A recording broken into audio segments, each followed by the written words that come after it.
All right, guys, so today we are going through solving equations with variables on both sides, all right? So this is stuff that we've been doing. It's a little refresher. This shouldn't be 100% new. And then there are a couple word problems at the end, so we'll kind of go through those, and that'll be our little introduction to all of that. But here we go. Let's jump into example 1. So here they ask you to solve the equation, and it is 7n minus 2 equals 5n plus 6. All right, now, this is exactly what we're focusing on today, and I'm going to show you right here. The focus is where you have variables on each side of the equal sign, okay? Why that possesses a problem when you first look at these is that all your variables aren't simplified. They are not put together. So your first step, what you want to do always, is try and get the variables together. Now, it doesn't matter which way you move them. You could move this 7n to the other side, or you could move the 5n to the other side. It doesn't matter. It's purely your preference. Okay? I've had students who always want to bring the n to the front, and then I've had others that always want to send it to the back side. I do it both ways. Okay? What I like to do is I like to move whatever I need to keep my variable positive, the coefficient in front of my variable positive. That's just my preference, okay? Now, you can do whatever you want to. I'll do whatever y'all want me to. If you want me to work it a certain way, it doesn't matter to me. I'm just telling you how I like to do these, okay? So, as I look at the equation, and again, it is 7n minus 2 equals 5n plus 6. My first step is going to be like, okay, well, I need to get 7n and 5n together. Well, I want to keep mine positive. 5 is smaller than 7. So what I'm going to do first is I'm actually going to move that 5n to the other side. Now, when you move it to the other side, it's just like we've been doing with all the other solving. You've got to undo whatever it is. So I've got a positive 5n. To move it to the other side, that means I need to subtract 5n. And if I do it to one side, I've got to do it to the other. Now, I am very intentional with how I do this. Do you see how I write the 5n directly under where I'm subtracting it? And then I put it under the like term on the other side. I just don't write minus 5n out here in the blue and then have to figure it out. I write it underneath so that as I'm working this, my work is organized and I know where I'm going. So if I do 7n minus 5n, I get 2n minus 2 equals 6. Are there any questions on that? Everybody okay with how I did that? You've probably seen this before, right? So then it turns into exactly what it is.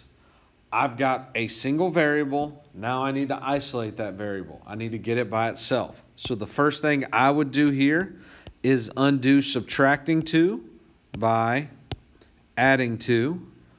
So 2n would equal 8. And then the last step to get n by itself, you have to undo multiplying n by 2. So you would divide, and you would get n is equal to 4. Are there any questions with how that happened? Anybody lost on one of the steps? Anybody? Good? All right. So if you're good, we're going to continue on. So let's look at our next example. Okay? Our next example is another one where you're going to have variables on both sides. But the other thing that happens is it is a lot more in depth, meaning it is not simplified right off the bat. There's a lot more stuff. When I look at this problem, I see where we have common terms that are not combined on one side. And then I also see where we've got to do the distributive property. There's a whole lot of stuff going on. So what I suggest when you do this is try and make sure that the left side's simplified and then make sure that the right side is simplified. So what I would do first is try and block out some of this. And I would focus on just this left side. All right, so I'm going to highlight that just so you know. I am focusing just on this yellow highlighted side. I want to simplify it. I want to get it as down as I can. So when I look at this side, I see I have a 4 minus 6a plus 4a. Well, the thing you should notice is you have two like terms that are not combined. How you combine them is just by simply doing the math, all right, and adding them together. So as I look at this, I can't do anything with that 4 out in front, but negative 6a and positive 4a would make negative 2a. Okay? Yeah, so that's where you got to be super careful. All right? I heard somebody say 10, but one is negative, one is positive. Got to make sure that you take the time to see the signs in front of them. All right? Then, that side is simplified as low as it'll go. I'm going to look at this green side of the equal sign. Okay? I need to simplify it. Well, the first thing I notice is I've got a negative 5 that needs to be distributed. Now, I say it's a negative 5 because what sign is in front of the 5? A minus. So I'm distributing the whole thing through. It makes it nice and clean. So what will happen over here is now I'm going to have negative 1. Well, negative 5 times 7 is negative 35. And then negative 5 times negative 2a, two negatives will make a positive, and 5 times 2 is 10a. Okay? Now, the issue is this right side is still not simplified. I've got another area where I have like terms. I have a negative 1 and a negative 36. So I want to go ahead and combine those. So I'm going to leave my left-hand side the same. But negative 1 and negative 35 will make negative 36. And then plus 10a. Now as you look at this, both sides are simplified as far down as they will go. Okay? So it is all about working through and figuring those things out. Step number 1 is to get all our variables together. Now, watch how I'm going to do this one different. I want to keep it positive. So I'm actually going to take this negative 2a and add it to the other side. So that way I get all my variables together and I keep them positive. So I get 4 is equal to negative 36 plus 12a. All right. Now, I've got a single variable. Let's move other stuff around. Next step is to add 36 to both sides. And what do we get? 40 is equal to 12a. Now the last step is to get a by itself. So I would actually divide both sides by 12. And when you do that, what do you end up getting out? You get a decimal, but that's okay. You end up getting a is equal to 3.33. Okay? Again, I'm giving you harder ones as your examples so that you can understand that it is okay for that to happen as you reference. Any questions on example 2? All right, so let's keep moving on here and let's look at this next thing. Okay? These next ones that we're going to solve are going to be something special, okay? And really this is going to be based around the fact of what an identity is, okay? So an identity is an equation that is true for all values of the variable, okay? So an equation that is an identity has infinitely many solutions, okay? So I will show you what that is, okay, in a second. Now, some equations are always false. These equations have no solution. So what we're about to look at are equations that have two different kind of answers, okay? They are going to be what we call true equations, okay, which means that they will have many solutions, okay? Or they could be false equations, which means they will have no solution, okay? And that's what these next two examples are going to be. I'll go ahead and tell you. So, step number 1 is you want to look at these, and the first thing we want to do is combine like terms. So this is not moving stuff across, it's looking at one side and making sure we can get it as simplified as possible. Well, on the left-hand side here, I see we have a 12x and an x. If we combine those, we get 13x you bring down the minus 3 because we've done nothing with it. On the right-hand side, again, we have x's we can combine. 5x and 8x will also make 13x, and then you bring down your minus 4.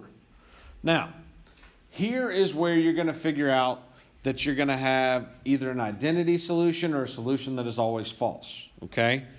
What is the next step once you get everything simplified? You want to get all your variables together. The big thing to notice here, we have an equal sign. So we can't just jam them together, right? We got to be smart and we got to move it around. We got to find our door and move them around. So the first thing that I see is, okay, well, I'm going to move this 13x to the other side. Well, it was positive, so to move it means I have to make it negative and subtract, okay? And if I do it to one side, I've got to do it to the other side. Now, here's the part that you got to make sure that you get. And I'm going to show you the mistake a lot of students make. Well, I moved it from this side, so I know it's going to cancel. Here's the biggest mistake that students have. What is 13 minus 13? 0. Now, a lot of students who struggle try and go, okay, well, that's just going to be x then. It's not just x, okay? There's got to be a number in front of it. Well, the number 13 minus 13 is 0, okay? Then you leave the rest the same. Minus 3 equals negative 4. Now, I'm showing you this, and I'm going to be 100% honest with you. I never actually write 0x, okay? Because I know that 0 times anything is 0. So really, when you do 13x minus 13x, it just cancels out. And I'm really left with, so again, then that means that's not there. So I'm really left with negative 3 is equal to negative 4. Now, this is the part where you know, hey, I'm in one of two places now. I've got a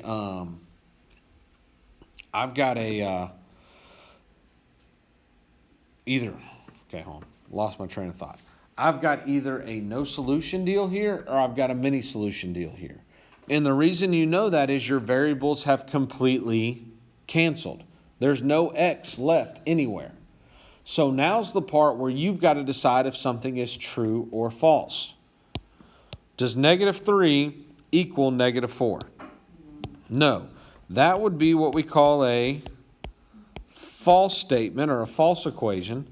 So therefore our answer here would be no solution. And what that is saying is there is no real number that you can think of or come to that you could plug in for x and make this equation true.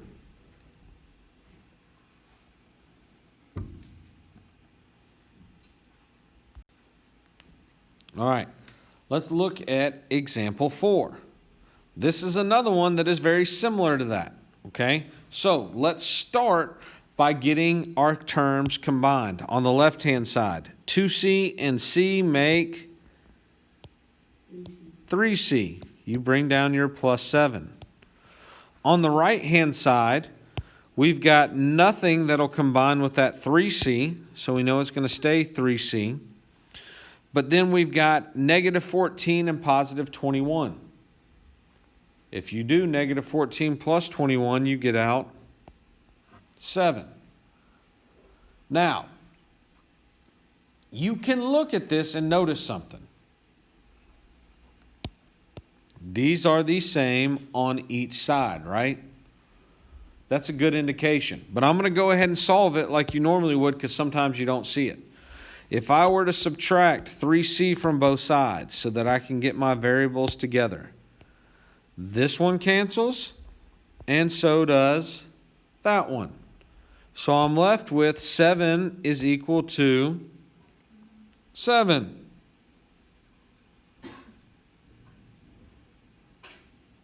Okay? This is a true statement because 7 does equal 7. Every day of the week, 7 is equal to 7. So your answer here, there's a couple things you could write. You could write many solutions. You could write infinitely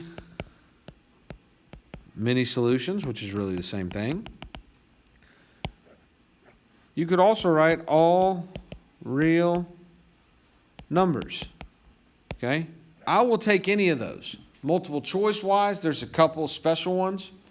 But that's essentially any of those would work. Yes, ma'am. No, got to say many. Got to say many.